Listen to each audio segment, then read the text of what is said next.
Welcome to The Explainer. Today, we're diving into a book that's going to challenge pretty much everything you think you know about business and innovation. We're talking about Peter Thiel's 0 to 1. So, Thiel kicks things off with this powerful idea.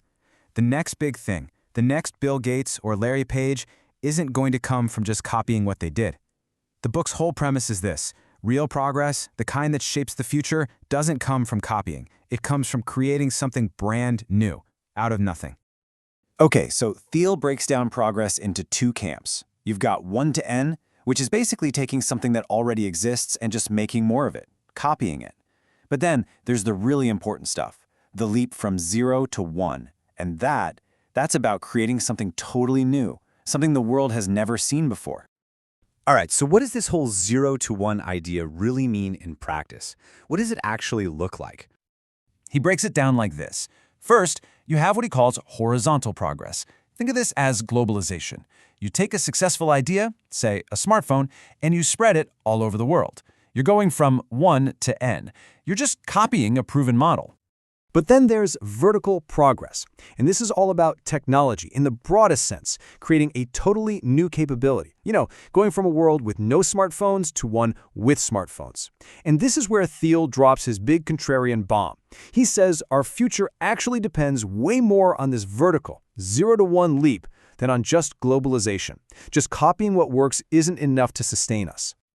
But here's the thing. To get to that future, to really embrace this 0 to 1 mindset, Thiel says we first have to unlearn some pretty powerful lessons from the past.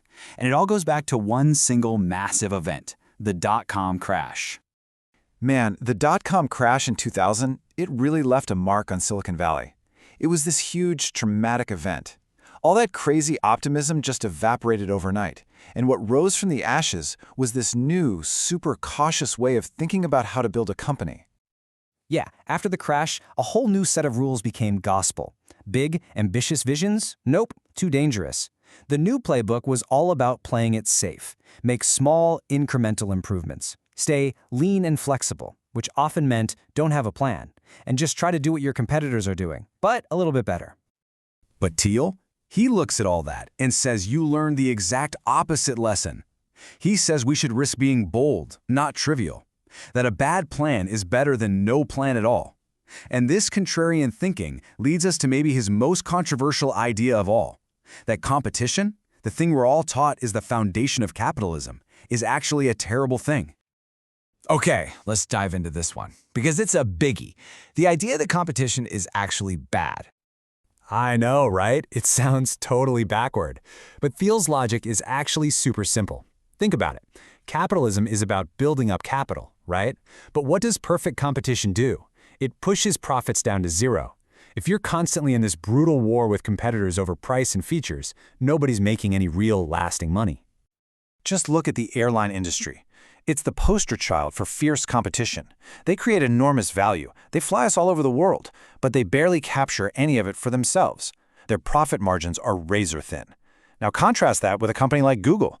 They created so much value and captured so much of it that back in 2012 they were worth more than all the US airlines put together. That's what happens when you escape the competition trap. So let's be clear. The goal isn't to be an evil, illegal monopoly that bullies everyone. No, the goal is to build what Thiel calls a creative monopoly. This is when you're just so good at what you do, so unique, that nobody else can even come close to offering what you offer. You're not just playing the game better than everyone else, you've invented a whole new game. Okay, so the big question is, how do you actually build one of these things? Well, Thiel lays out a kind of playbook. He points to 4 key characteristics that pretty much all successful monopolies have. You can think of them as the 4 walls of your fortress. And the first one, well, it's the most important wall of all. It all starts with proprietary technology. But we're not talking about a small improvement here. Thiel has this rule of thumb. Your product or service has to be at least 10 times better than whatever the next best thing is. Yeah. See, just being a little bit better isn't enough to get people to switch. You need to create something that is so obviously, so dramatically better that it's a no-brainer. Think about how much better PayPal was than mailing a physical check, or how much better Amazon was than driving to a bookstore. That's a 10x leap. It's so big, the competition basically becomes irrelevant. And the way you get there is also kind of counterintuitive. You don't go after a huge market right away. The blueprint is to start small. I mean, really small. Find a tiny, specific niche market and completely dominate it.